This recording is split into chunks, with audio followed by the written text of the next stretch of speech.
Yes, nk'ibisanzwe rero ni The Quick Times News. Mumfashe rero n'ubundi turebere hamwe iby'inama umunsi w'ejo Tshisekedi yagiriye i Washington DC, aho rero n'ubundi yarari kumwe n'abayobozi batandukanye bari bamuherekeje itsinda rinini nk'uko uri kugenda ubayibona, basobanura rero ibyabereyemo ndetse n'imyanzuro yafatiwemo ndetse n'ibihano. Ni The Quick Times News nk'ibisanzwe, nta kindi usabwa uretse kureba hasi handitse subscribe hanyuma ugakandaho tugakomeza kubana 5 kuri 5 muri aya makuru.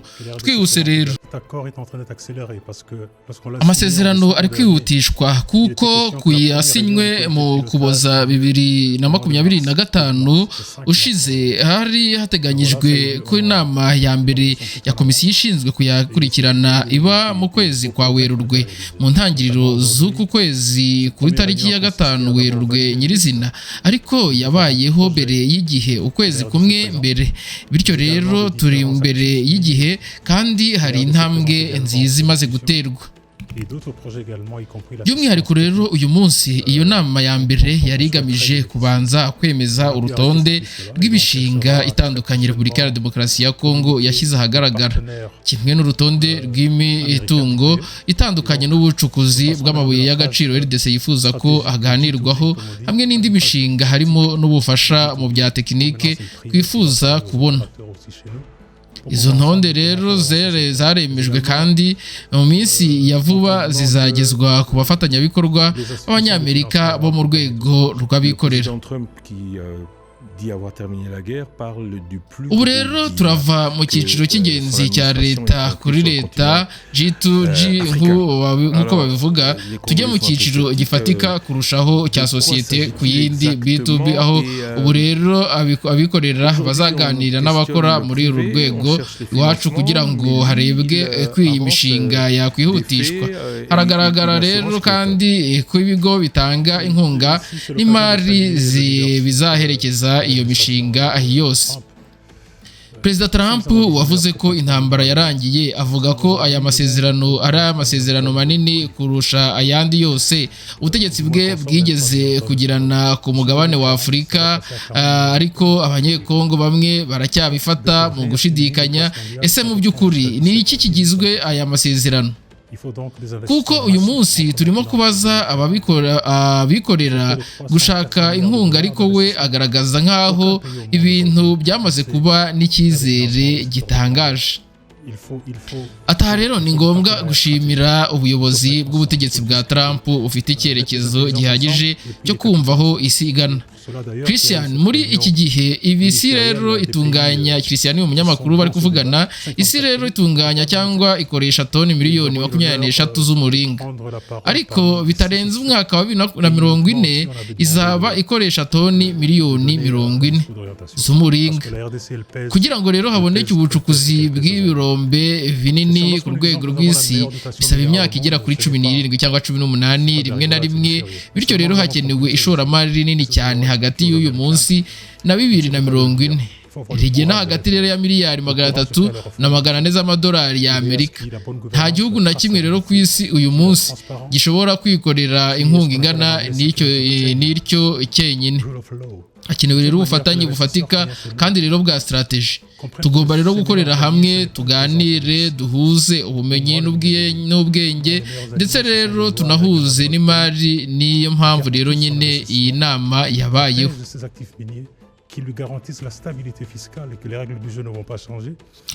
Ubusanzwe rero iyi nama rero y'abaminisitiri y'ibihugu biri muri izi mpaka, ibihugu 54 byose hamwe byari byateranye muri iyo mpeshyi. Twagize rero amahirwe yo gufata ijambo turi mu gihugu bitandukanye cyangwa 7 gusa byari byasabwe gutanga ijambo rigaragaza icyerekezo, kuko RDC rero ifite uburemere ifite rero uyu munsi.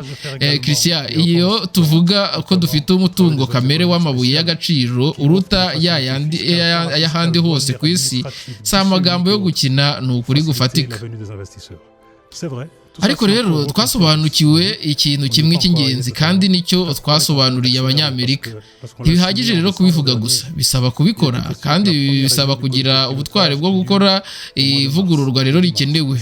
Ubutwari rero bwo gushyira mu bikorwa ivugurura ry'imiyoborere myiza, irangamimerere n'ingenzura ry'inkomoko, trackability, rero gukorera mu mucyo, kubahiriza ibyo mu cyongereza bita security of tenure, rule of law, ku buryo rero umushoramari uzi wacu yumva ko rero afatanyabikorwa be beza atari Perezida Felix cyangwa njyewe Minisitiri w'ubucukuzi bw'amabuye y'agaciro. Oya, abafatanyabikorwa rero beza ni amategeko n'amabwiriza y'igihugu cyacu arenga ishoramari rye, arinda umutungo we w'amabuye y'agaciro, amuha rero ihame rihamye ry'imisoro kandi akamwizeza ko amategeko y'umukino utazahinduka uko bishakiye. Ati rero nabwo kandi ubuyobozi bwa Leta Zunze Ubumwe za Amerika nabwo kandi bukora neza, bumuherekeza kugira ngo ashyire mu bikorwa gahunda ye y'ubucuruzi neza kandi ayigiremo intsinzi, kuko dushaka ko ubucuruzi bugenda neza mu gihugu cyacu. Iyo rero ubucuruzi bugenda neza, hari igihe kijya mu isanduku ya leta. Niyo mpamvu rero hari igice kijya mu isanduku ya leta, mubabarire. Niyo mpamvu rero ari ingenzi kubaherekeza.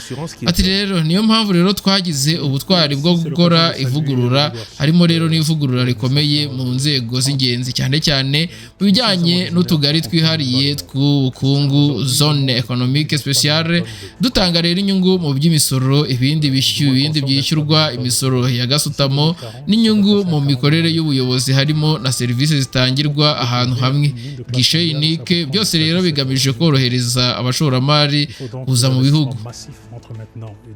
Ati ibi byose biracyari mu nzira yo gushyirwa mu bikorwa byuzuye, work in progress nk'uko rero bivugwa. Ntituragera rero ku ndunduro, ariko ni inzira imaze gushyirwaho n'ibigo mpuzamahanga nka FMI, binyuze rero muri gahunda twanyuzemo byemejwe. Ihame rero rihamye n'ibipimo rero by'ubukungu bw'igihugu byemeje kandi ko hari imyitwarire myiza irushijeho ko ikoreshwa ry'imari ya leta. Hari kandi n'ibigo igenzura urwego rw'icyizere mu bukungu nka S&P Global, byaduhaye rero igipimo cy'ubwizerwe cyavuye kuri stable kijya rero kuri positive. Ibi rero byose ni ibimenyetso bya mbere bigaragaza imbaraga guverinoma iyobowe na Madamu Judith Suminwa, Minisitiri w'Intebe, akaba umuyobozi wa guverinoma iri gushyiramo, kimwe rero n'icyerekezo cya nyakubahwa umukuru w'igihugu. Ubu rero turi mu cyiciro rero cyo kuganira ku cyiciro cyiza cy'ikoreshwa n'itunganywa ry'amabuye y'agaciro. Muvuga rero ko umufatanyabikorwa umwe adahagije, ko hakenewe benshi. None se mwageze kuri iki gifatika hano uyu munsi? Ni iki rero aya masezerano yabazaniye igishya? Ati icyo aya masezerano yazanye rero ni ubufatanyabikorwa, ni abafatanyabikorwa bafite uburemere kandi rero bizewe, bashaka gushora imari iwacu. Ejo bundi rero numvise ko Grenoa yazanye andi mafaranga mashya binyuze mu bufatanye bushya. Hari rero n'andi masezerano abiri ari hafi kurangira gutunganywa, tutabasha rero gutangaza hano ubu. Ibyo ni ibifatika. Ikindi rero gifatika ni uburyo bwo gukuraho icyiciro fatizo cyangwa se uyu munsi planche uyu munsi kubera ubwiganzure bw'Ubushinwa. Ibiciro rero by'ibicuruzwa fatizo bigaragazwa ku rwego rwo hasi. Ibyo bifasha rero Ubushinwa gufata indi ntera, ariko rero bikambura ibihugu bitunganya ibyo bicuruzwa inyungu byari kugeraho. Politike rero ni uburyo Perezida Trump afata, ni ugukuraho ibyo byiciro fatizo no gusubiza ibiciro ku rwego rukwiye.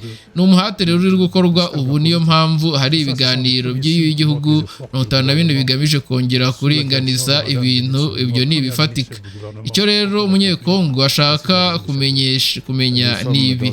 Bose rero bizatangira ryari bigaragara mu buzima busanzwe ishoramari se rya mbere rizagera ryari ishoramari rya mbere rizageza ryari ese ku herezo tuzaba tugeze hehe tuzaba twarahinduye iki ni ikibazo rero umunyamakuru akomeje kubaza uyu mugabo nawe yagize ati impinduka rero dushaka kubona ni izo tubona buhoro buhoro buri munsi ntimutegereze impinduka nini zibaye mu ijoro rimwe impinduka nini rero ziboneka mu gihe kirekire niho rero ishoramari rishinga imizi hakarebwa rero mu bakozi hagatangazwa imishinga mishya n'imirimo minini mwumvise umushinga miforo turi gutangiza uzatanga akazi ku bantu benshi cyane ariko rero ibi byose bisaba igihe ni ngombwa rero kwemera iyo logique y'igihe no kuyikorera hamwe bizafata rero igihe kingana iki bizafata igihe kizaba kingana iki kugira ngo ibyo bishyirwe mu bikorwa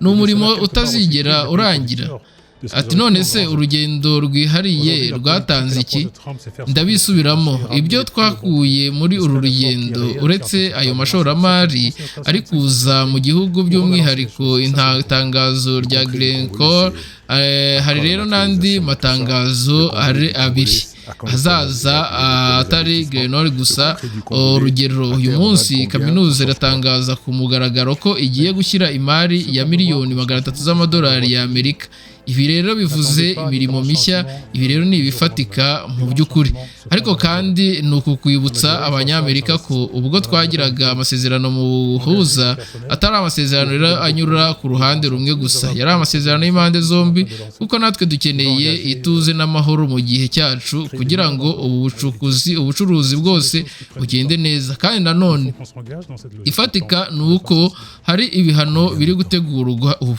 ntumbaze niba ari ejo cyangwa ejo bundi nzi neza ko biri mu nzira biri gutunganywa nubwo rero bitarashimisha bamwe ariko bizaza ibyo nabyo ni ibifatika kugira ngo nk'uko mubizi ahangaha rero avuze ibihano ntiwumve ikindi ni bya bihano n'ubundi bajya gusabira u Rwanda ngo ko ari rwo rufasha umutwe wa 23 ko ari rwo rero n'ubundi rutera inkunga cyane ko ibyo ngibyo u Rwanda rwo kuva byatangira kuvugwa rwahereye kuva kera rubihakana ndetse no mu nama y'imishyikirano duherutse kubona mu minsi ibiri umunsi w'ejo n'uyu munsi babigarutseho n'ubundi bagaragaza yuko nta hantu igihugu cy'u Rwanda gihuriye na 23 mu bijyanye n'ubufasha bwa gisirikare yes ni The Quick Times News rero nk'ibisanzwe nta kindi usabwa uretse kureba wasanditse subscribe ugakandaho hanyuma tugakomeza kubana 5 kuri 5 muri aya makuru ndetse n'ayandi